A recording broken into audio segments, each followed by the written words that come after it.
da cadeia alimentar marinha.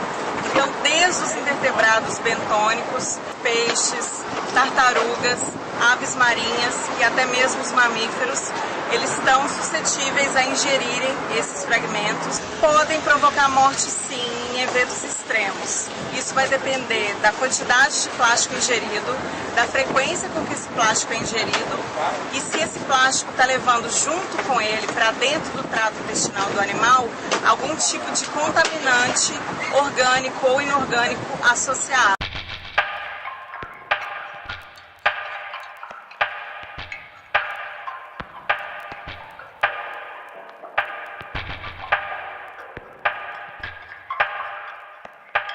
Juliana, a gente está recebendo você aqui na UFABC para você falar um pouco da sua pesquisa. Você é uma doutora em oceanografia, você pesquisa o lixo marinho, já realizou parte da sua pesquisa na Antártica.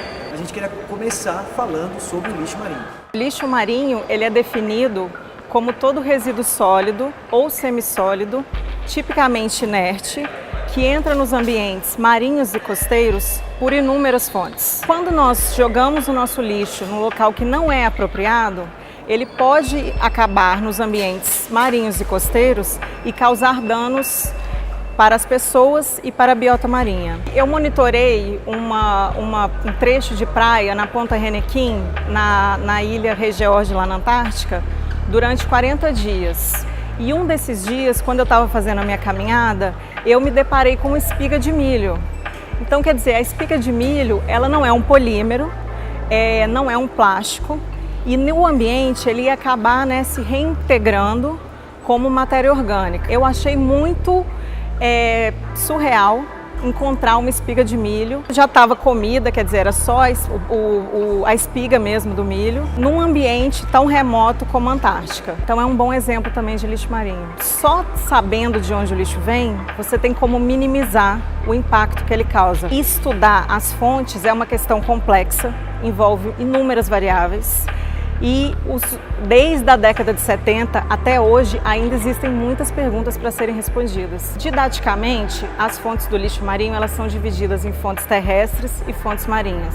As fontes terrestres são principalmente os lixões localizados nas proximidades de corpos d'água, como estuários ou até mesmo o mar. Os rios, considerando toda a sua bacia de drenagem. Os canais de escoamento de esgoto não tratado, incluindo também os canais de drenagem de água pluvial, e os usuários de praia que deixam lixo diretamente sobre a faixa de areia. Em uma escala global, essas fontes representam cerca de 80% do lixo presente nos oceanos. Em alguns lugares, as fontes marinhas podem ser predominantes. Quais são as fontes marinhas? Os navios de transporte, tanto de mercadoria quanto de pessoas, como os navios de cruzeiro, os barcos de pesca e as plataformas de petróleo e gás. Diversos tipos de material que a gente usa no nosso dia a dia compõem o lixo marinho. O plástico das embalagens de shampoo, das embalagens de salgadinho, o vidro das lâmpadas, o papel da sua revista preferida, o metal das latinhas de refrigerante, a madeira que não é usada na construção civil, por exemplo, enfim. Diversos tipos de material compõem o lixo marinho. Mas dentre eles tem um que tem uma participação muito especial, que são os resíduos sintéticos, né, que a gente conhece como plásticos. Eles representam, em uma escala global, entre 60% e 90% de todo o lixo que é encontrado no ambiente marinho. Independente de você estar estudando a superfície dos oceanos, independente se você está numa praia arenosa, turística ou deserta, ou se você está fazendo algum tipo de análise do conteúdo estomacal de algum animal marinho. Independente do método que você usa para estudar o lixo, o plástico sempre compõe a maior parte desse lixo encontrado nos ambientes marinhos e costeiros. Grande parte disso se deve à nossa atual cultura, que é uma cultura dos descartáveis, né? Você pode reparar que muitos dos plásticos que a gente usa no nosso dia a dia, eles são usados apenas uma única vez e dali vão direto para o lixo. Os experimentos em laboratório nos dão indicações importantes do tempo que esses itens vão demorar para se decompor no ambiente marinho ou no ambiente costeiro, que nesse caso a praia e o ambiente marinho têm características diferentes, né? Um é água e o outro é ar, então eles têm características diferentes e o plástico demora tempos distintos para se decompor nesses dois ambientes. Mas de qualquer forma são experimentos controlados em laboratório. Os plásticos, eles são resíduos novos, eles começaram a ser produzidos em grandes quantidades depois da Segunda Guerra Mundial, o que é um tempo bem recente. Então, na verdade, nós trabalhamos com estimativas do tempo de decomposição desses materiais, mas a gente não sabe como isso ocorre efetivamente no ambiente marinho. Os macroplásticos, né, que a gente chama, que são aqueles itens que são visíveis a olho nu e são os itens que a gente está mais acostumado a ver, eles podem causar danos sérios, tanto para as pessoas quanto para os animais marinhos. Nesse caso do rio, os animais que vivem no rio também estão sujeitos a esse tipo de impacto. Mas eu vou tratar aqui como animais marinhos de uma forma geral, porque inevitavelmente o rio vai parar no mar e o lixo vai junto com ele. Então, alguns dos impactos que a gente estuda são, por exemplo, o aprisionamento de animais marinhos. O que seria isso? Itens grandes como redes de pesca ou garrafas PET, eles aprisionam esse animal marinho e ele acaba tendo as suas funções debilitadas e, num caso extremo, pode acabar morrendo.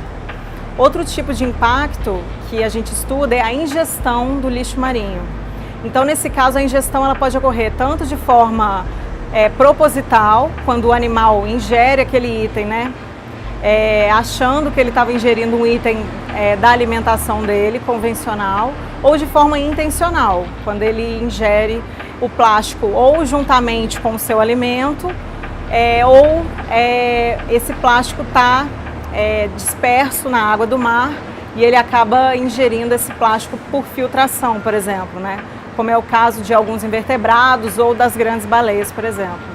Então, esses são dois tipos bastante diferentes de impacto, mas que são muito estudados e são muito comuns na literatura específica. Estão incluídos todos os animais da teia trófica marinha, né? Desde os invertebrados bentônicos, as tartarugas, os peixes, as grandes baleias, como eu disse, até os tubarões. Todos são suscetíveis a esse tipo de impacto.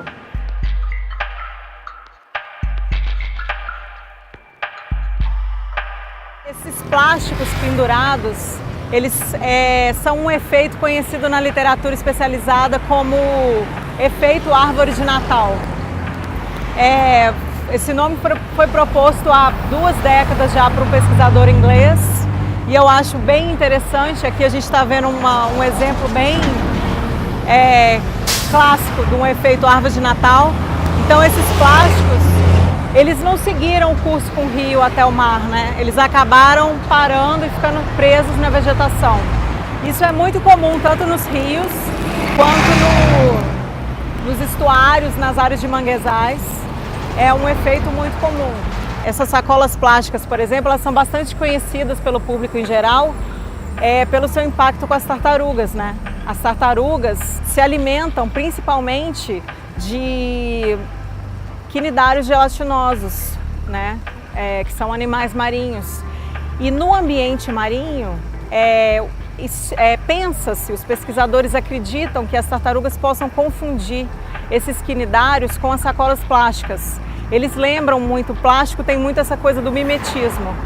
Então, é uma hipótese, ainda não foi estudada a fundo, mas vem sendo estudada por pesquisadores de forma independente em várias partes do mundo, que essas tartarugas elas se alimentem do plástico pela essa semelhança com o seu alimento. Outro tipo de alimento também, né, são os prados de algas marinhas. Existem espécies de tartarugas que são vegetarianas, né, comem algas. Então essas algas também no ambiente marinho podem ficar semelhantes aos plásticos. É um outro tipo de impacto que esse lixo pode causar. E os microplásticos, eles têm uma participação muito especial nisso, porque quanto menor o tamanho do plástico, né, à medida que ele vai se fragmentando no ambiente marinho, a possibilidade de ser ingerido por um número maior de organismos aumenta. Ou seja, uma sacola plástica ela pode ser ingerida por uma tartaruga marinha, por exemplo, mas quando ela vai se fragmentando em pedacinhos cada vez menores de plástico, ela vai podendo ser ingerida pelos peixes, por uma gama enorme de invertebrados, como os caranguejos, as lagostas, por exemplo. À medida que elas se fragmentam em pedaços menores ainda, elas podem ser ingeridas inclusive pelo plâncton, né? Que são animais que, assim como os microplásticos, a gente não consegue identificar o olho nu. Nesse rio, a gente pode ver os itens grandes, né? Que chamam a atenção, que chocam, mas possivelmente o problema é muito maior com os itens que são pequenos, que a gente chama, né, na literatura de microplásticos. Então, para falar um pouquinho desses microplásticos, eu acho que a gente podia ir até o laboratório e lá eu posso mostrar para vocês mais de pertinho o tamanho desse problema.